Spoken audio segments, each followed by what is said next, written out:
तो सरकार ने आपके जनधन योजना के खाते में 15 लाख रुपया क्यों नहीं पहुंचाया है? नोटबंदी के बाद पुलवामा की घटना हुई, चुनाव पुलवामा के घटना के नाम पे लड़ा गया, तो आतंकवाद की घटना अगर नोटबंदी के बाद हो रही है, इसका मतलब आतंकवाद नहीं रुका है। और आतंकवाद यदि रुका है नोटबंदी करने के बाद, तो पुलवामा में घटना करने कौन आया था? मोदी जी का कौन था? इस सवाल का जवाब सरकार को देना पड़ेगा ना। तीसरा सवाल है कि नक्सलवाद की घटना रुक गई। नक्सलवाद की घटना कहां रुक गई है?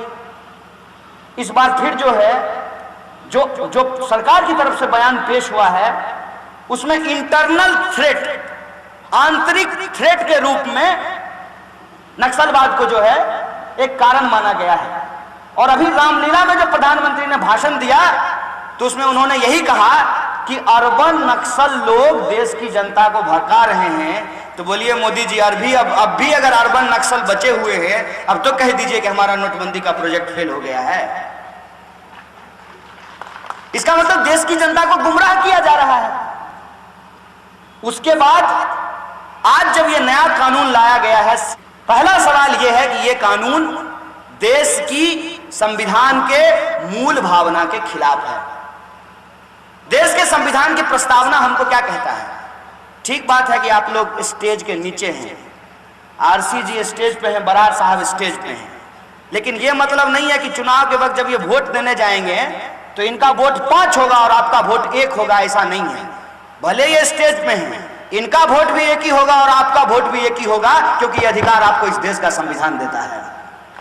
और यह जो आपका बराबरी का अधिकार है, इस बराबरी के अधिकार का आधार क्या है? कि इस देश का संविधान कहता है कि इस देश में किसी भी व्यक्ति के साथ उसके जन्म के आधार पे, उसके जाति के आधार पे, उसके धर्म के आधार पे, उसके पहचान के आधार पे, उसके भाषा, बोली और क्षेत्र के आधार पे कोई भेदभाव नहीं किया जाएगा। और जब एक ऐसा कानून पास किया जाए जिसमें यह भेदभाव हो, जिसमें यह भेदभावपूर्ण बातें कही गई हो, इसका मतलब यह है कि वो कानून एक देश विरोधी कानून है। हिंदू को ही जो है बड़गा ला करके ये वोट लेते हैं। अब हिंदू वोट बैंक तो बिगड़ जाएगा, उसका नाम जब बाहर होगा, तो उससे बचने के लिए इन्होंने नागरिकता कानून लाने का योजना बनाया। लेकिन अति उत्साह में थे, 303 सीट जीत लिए। कभी कभी यह होता है ना कि आपको आपके औकात से ज्यादा मिल जाए तो बर्दाश्त नहीं होता है। ये आप देखिएगा कि किसी को अगर अचानक पैसा हो जाए तो उसको बर्दाश्त नहीं होता है। वो दुनिया को बताना चाहता है कि उसके पास बहुत पैसा है, वो जताना चाहता है कि वो बहुत ताकतवर आदमी है। अगर कोई उसकी इज्जत समाज में नहीं कर रहा हो तो 3-4 आदमी को साथ में लेकर के चलता है कि मेरा जिंदाबाद करते रहना। पत्रकार को पैसा दे देता है कि मेरा फोटो खींचते रहना, हम जब जाएं तो हम सलमान खान की तरह चले, तुम मेरा फोटो खींचते रहना, ताकि समाज में लोग समझे कि हम बहुत ताकतवर आदमी हैं। जनता ने इनको इस उम्मीद में वोट दे दिया कि अच्छा मोदी नहीं तो कौन। जनता ने इस मजबूरी में इनको वोट दे दी। अभी 303 सीट आ गया और ये अति उत्साह में ये बोल गए कि पूरे देश में एनआरसी लागू करेंगे। और ये बात जो है देश के राष्ट्रपति के अभिभाषण में बोला गया है। अभी ऐसा हो गया है इनके सामने संकट कि अगर प्रधानमंत्री को सच्चा बोलेंगे तो राष्ट्रपति झूठा साबित हो जाएंगे, और राष्ट्रपति को यदि सच्चा बोलेंगे तो प्रधानमंत्री झूठा साबित हो गए। ये फंस गए हैं कि मोटा भाई को सच्चा साबित करें कि मोदी जी को जो है झूठा साबित करें। इस चक्कर में ये फंस गए हैं। इन्होंने कहा कि पूरे देश में एनआरसी लागू करेंगे। तब तक जो है एनआरसी की लिस्ट जारी हो गई आसाम की, इनका कैलकुलेशन गड़बड़ा गया। ठीक से इतिहास पढ़े होते, ठीक बात है कि इतिहास में फेल हो गए हैं, लेकिन थोड़ा दिमाग लगाए होते तो समझ जाते कि 1947 में जो दुखदाई बंटवारा हुआ था, उस बंटवारे में मुसलमान नहीं आए थे, मुसलमान गए थे, हिंदू सिख आए थे। तो वो जो आंकड़ा वो बोलते हैं वो दरअसल नकली आंकड़ा है। वो आंकड़ा तब का है जब पूर्वी पाकिस्तान और पश्चिमी पाकिस्तान एक था। जो बड़ी गैर मुस्लिम आबादी है वो ये वाले इमरान खान वाले पाकिस्तान की नहीं है, वो बांग्लादेश की है।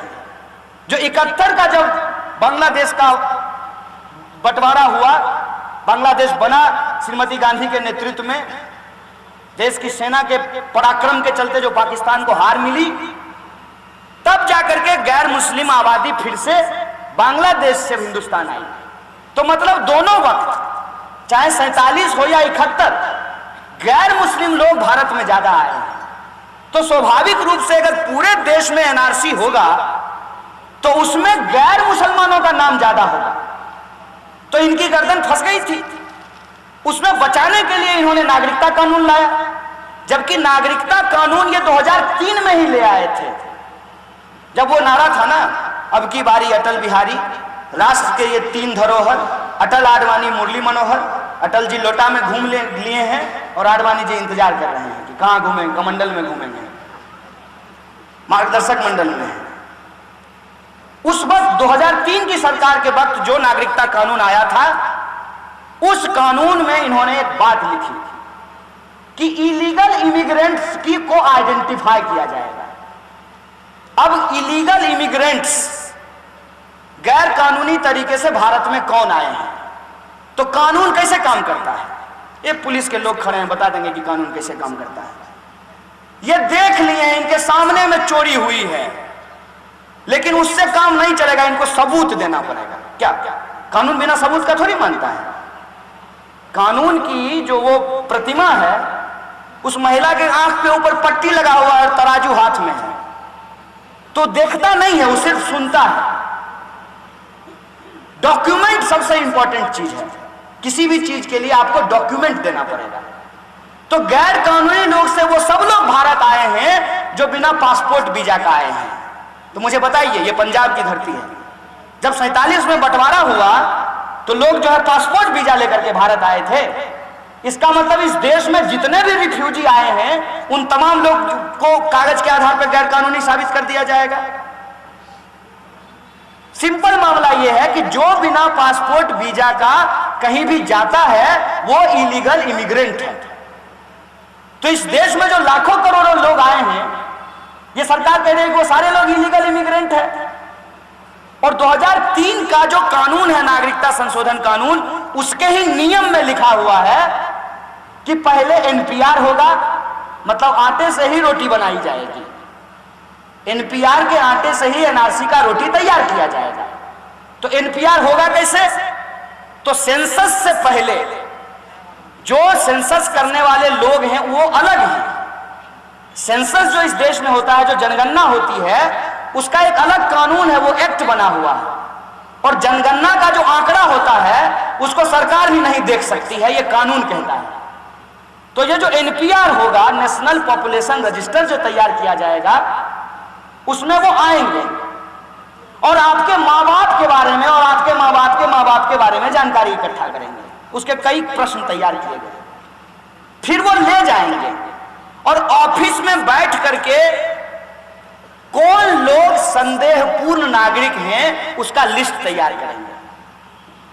तो मतलब सरकारी बाबू ये तय करेंगे कि कौन इस देश का नागरिक है और कौन इस देश का नागरिक नहीं है। और सरकारी बाबू कैसे काम करते हैं? जन्म प्रमाण पत्र बनवाने के लिए गए नहीं गए हैं? सरकारी बाबू जो है बिना मिठाई खाए हुए आपको जन्म प्रमाण पत्र नहीं देंगे। तो मिठाई तो कितना खाएंगे, डायबिटीज भी हो जाता है, तो मिठाई खरीदने के लिए पैसा लिया जाता है। तो जन्म प्रमाण पत्र बनाने जाइए तब भी पैसा लिया जाएगा, और मृत्यु प्रमाण पत्र बनाने जाइए तब भी आपसे पैसा लिया जाएगा। ऐसा ही काम होता है ना। रेसिडेंशियल सर्टिफिकेट बिना पैसा का बनता है? कौन ऐसा कानून है, कौन ऐसा काम है जो इस देश में बिना घूस का होता है? तो जो लोग संदेहपूर्ण नागरिक की लिस्ट में आएंगे, उन लोगों को कागज फिर जमा करने के लिए बुलाया जाएगा। मतलब फिर से आप कागज बनवाने के लाइन में लगिए, तब जाकर के जिनका कागज सही पाया जाएगा, जो अपने दादाजी के दादाजी का नाम सही से बता देंगे। मैं यही पूछ लेता हूं, किसी को याद है कि अपने दादाजी के दादाजी, बरार साहब आपके दादाजी के दादाजी का क्या नाम था? किसी को भी याद नहीं? इसका यह मतलब थोड़ी है कि इनके दादाजी के दादाजी नहीं हुए थे। इनके दादाजी के दादाजी नहीं हुए तो ये यहां पे कैसे बैठे हुए हैं?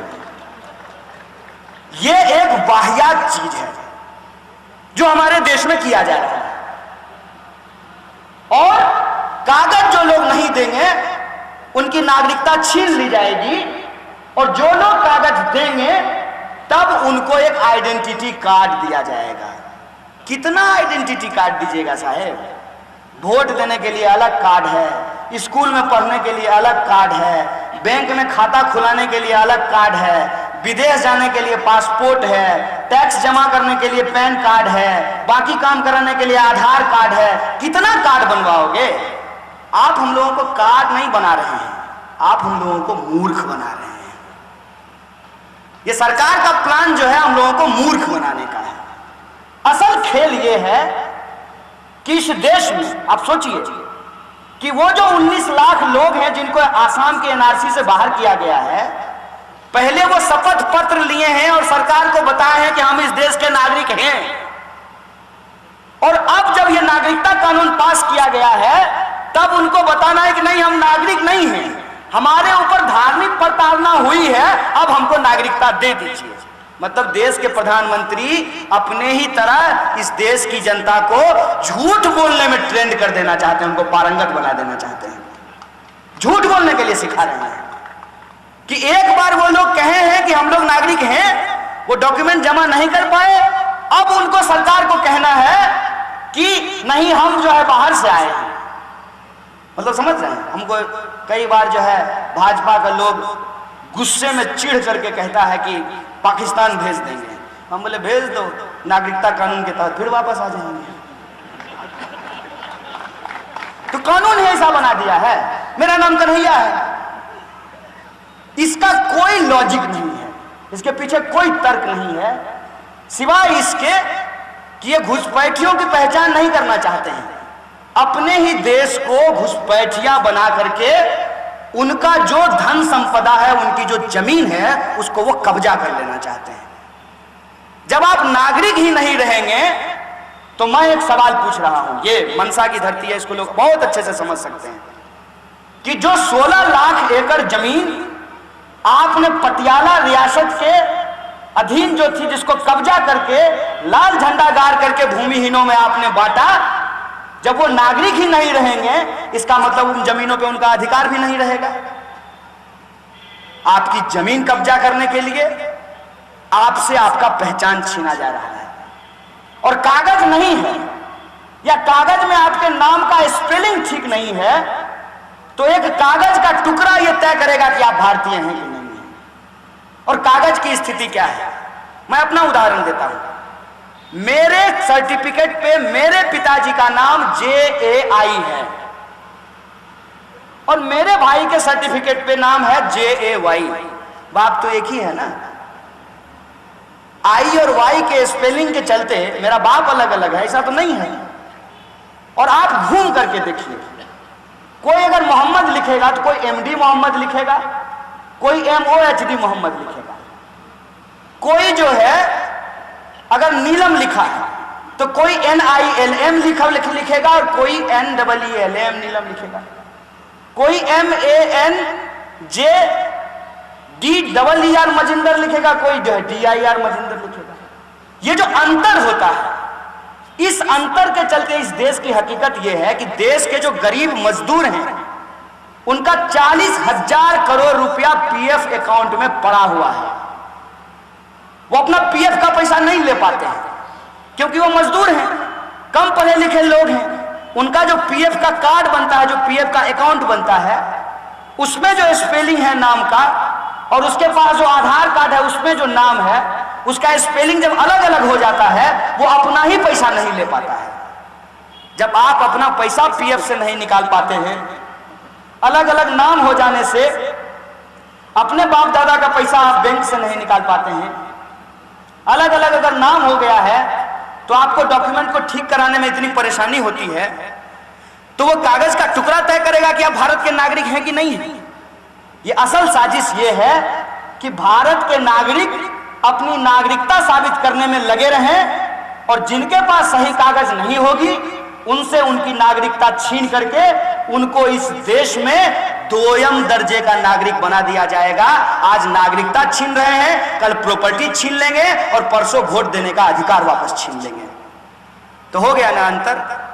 देश का संविधान क्या बोला कि बंद साहब का वोट भी एक और आप जो नीचे में बैठे हुए हैं आपका वोट भी एक, जो हवाई जहाज से उड़ता है उसका वोट भी एक, एसपी साहब का वोट भी एक और जो है कांस्टेबल साहब का भी वोट एक। अंतर हो गया ना। इसीलिए हम लोग कहते हैं कि ये हमला मुसलमान पे नहीं, इस देश के संविधान के ऊपर है, इस देश के हिंदुस्तान के ऊपर है, हिंदुस्तानियत होने के ऊपर है। ये बात हम लोगों को समझनी चाहिए। इसीलिए बड़ी लड़ाई का हिस्सा है और इस बड़ी लड़ाई में हमको ये समझना पड़ेगा कि एक तरफ हमारे सामने रोजी रोटी, कपड़ा, मकान, शिक्षा, स्वास्थ्य, सड़क, बिजली, पानी की लड़ाई है और दूसरी तरफ हमारा देश का तिरंगा, हमारा संविधान और हमारा हिंदुस्तान बचाने का लड़ाई है। इस दोनों लड़ाई को अपने दोनों हाथों में थाम करके हिंदू, मुस्लिम, सिख, ईसाई तमाम भारतीयों को एकजुट होकर के भारत विरोधी इन शक्तियों से लड़ना पड़ेगा और सरकार को यह बताना पड़ेगा कि अगर हम तुमको जिता सकते हैं तो हम तुमको हरा भी सकते हैं। यह ऐलान हम लोगों को करना पड़ेगा और हमको पूरी उम्मीद है कि जिस तरीके का उम्मीद, जिस तरीके आशा पंजाब के लोगों ने देश को दिखाया है कि आज भाजपा के जो सहयोगी दल हैं उसने भी ये कहना शुरू किया है कि हम नागरिकता कानून को नहीं मानते हैं। मुझे पूरी उम्मीद है कि भगत सिंह की धरती, बाबा गुरु नानक देव की इस धरती और उनका एक वाक्य मुझे याद आ रहा है कि एक बार एक साहूकार जो है नानक देव जी को खाने के लिए बुलाया तो उन्होंने कहा कि तुम्हारी रोटी में मुझे खून टपकता हुआ दिखता है। और वो एक मजदूर के घर खाने के लिए गए और कहा कि तुम्हारी रोटी में, तुम्हारी ये खून पसीने की जो रोटी है इसमें मुझे दूध टपकता हुआ दिखता है। आज उस मूल्य को बचाने की लड़ाई है और हमको पूरा भरोसा है कि इस देश की जनता कश्मीर से कन्याकुमारी तक अगर एकजुट हो जाएगी, अपने हाथ में तिरंगा थाम लेगी और संविधान को बचाने के लिए रास्ते पे निकल जाएगी तो इस देश का किसान भी बचेगा, मजदूर भी बचेगा, महिला भी बचेगी, जवान भी बचेगा और ये सब जब बचेंगे तो तभी हिंदुस्तान बचेगा। इसी आशा और उम्मीद के साथ भगत सिंह की इस धरती को एक बार फिर से नमन करते हुए अपनी बात को खत्म करता हूँ। शुक्रिया। इनकलाब जिंदाबाद, हमारी एकता जिंदाबाद।